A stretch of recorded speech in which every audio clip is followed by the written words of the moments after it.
May you not grow old lonely in this life.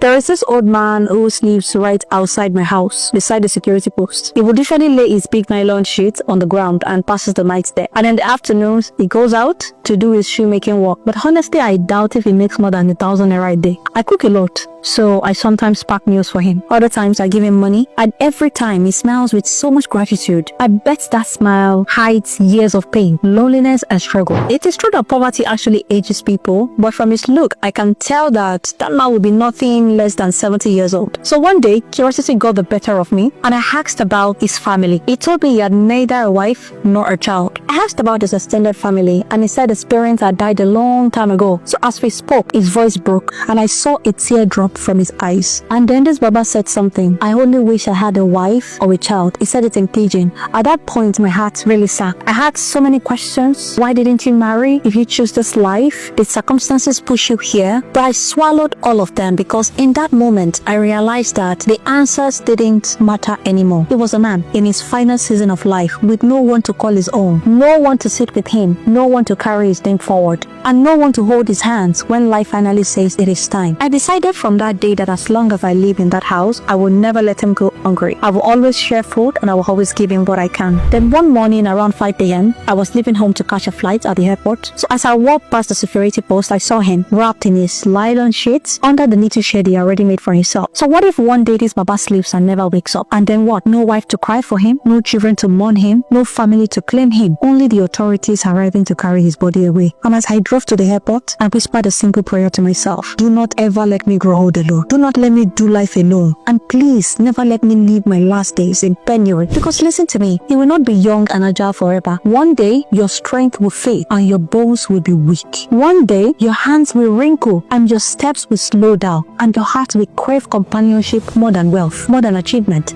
more than applause. To that woman who says, I don't need a man, I just need money and independence, I pray you never live long enough to test the emptiness of that belief. Because when your knees are weak and the world grows quiet around you, it won't be money that holds your hands. It will be love. Even your children will be living their life. They can't sit down with you forever. And to that irresponsible father who believes that children will look for him when they grow older, and to the one who mistreats his wife, who believes that his wife is not part of his real family, hear me, the strength you flaunt today is gonna fade. And when your vulnerable days come, the care and the honor you deny your wife and your children may be the very thing you long for, but you will never receive them. And to the young person who wastes their crying, chasing pleasure, always avoiding responsibility, refusing to plan, remember this: old age is the most unforgiving teacher, and one day you will wish you had used your strength to build something lasting, something bigger than yourself. No matter how independent, successful, or self-sufficient you think you are, there comes a stage in your life